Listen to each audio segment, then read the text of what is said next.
The July crop report generally is kind of a transition report. The main things that go on in this report are we kind of see how the USDA incorporates the June 30 stocks and acres number into the balance sheets going forward.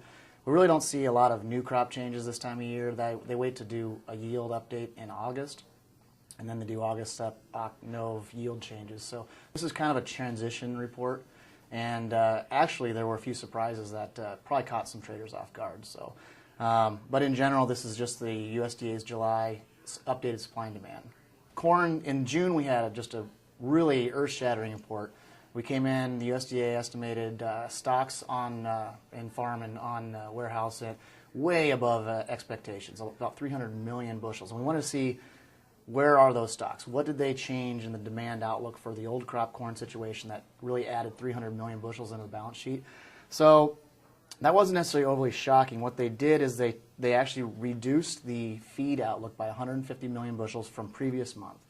They increased the ethanol usage by 50 million bushels, and that was a little bit of a surprise. Ethanol margins have improved drastically over the last few weeks, which has kind of given them reason to add a few more bushels used for ethanol. The old crop wasn't a shocker, but it was just enough of kind of waiting to see where those changes fell. Net result was they pegged U.S. old crop corn carryout at 880 million bushels versus an expectation of 910 million bushels. The big shock was probably in the new crop side of things. USDA projected new crop corn stocks at 870 million bushels. The average trade gross was looking for just a little bit over a billion bushels, so it was really about 140 million bushels less than trade expectations. It was a little surprising they did decide to change demand drastically in this report. For example, they increased exports by 100 million bushels, they increased ethanol usage by 100 million bushels, and they increased feed by 50 million bushels. So overall, there was 250 million bushels they added on the demand prospects. Now again, this comes on the heels of a really bearish June 30th stocks and acres report. So they incorporated 1.6 million acres worth of additional acres versus what we were seeing in June. So they added about 270 million bushels worth of production. But then they took most of it away by adding 250 million bushels worth of demand.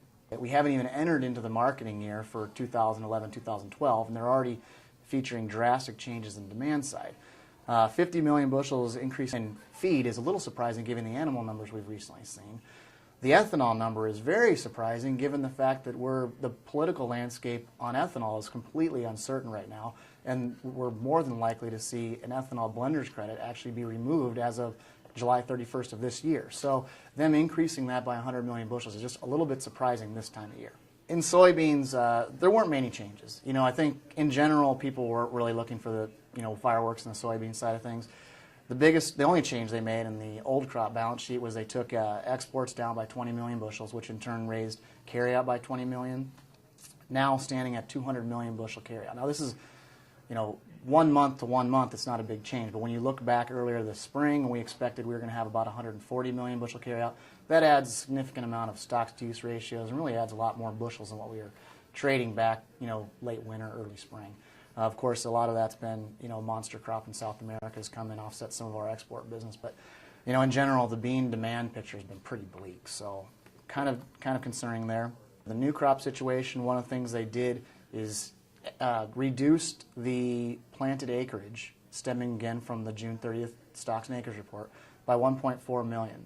The ending result was a carryout of 175 million bushels versus 190 last month, and an average trade guess, they were actually looking for 172 million bushels. So not big change versus expectations. But bottom line, again, it kind of shows when you've got that tight carryout projection for new crop, with the kind of weather conditions we've got going on right now, a lot of heat expected for later on this month, it's just not giving us a lot of cushion. Overall, the bean balance sheet doesn't look very concerning, but in the face of some heat, some dryness, I think it's just enough that people are willing to maintain some risk premium in prices until an all clear signal is given. The only major change I saw on the wheat side of things was they did increase exports by 100 million bushels. I don't know that the market was really expecting that, given the fact that international wheat prices have been declining rapidly, and we have seen, I don't think we've lost a lot of exports, but really export sales haven't been that robust here recently, and we are seeing, competition from a lot of foreign nations right now with just overall cheap feed wheat prices going. This resulted in a carry-out projection of 670 million bushels versus 716 trade guesses. So again, it's a little supportive wheat. Overall, the report was probably neutral to maybe a little bit supportive beans, and the corn report was obviously where the shocks were. Where we go from here, literally after this report's out of the way, we start focusing on weather. It's all weather. We've got kind of the USDA's projection for new crop supply and demand. We know what they're projecting for a balance sheet for next year. It's all about, will the yield satisfy the demand base? So any changes we're going to likely to see from here forward are mostly going to be attributed to yield, and which is weather related. So today we're going to start to monitor the forecast a lot more closely. The next report will be in early August, and that report will be the USDA's first objective-based yield estimate.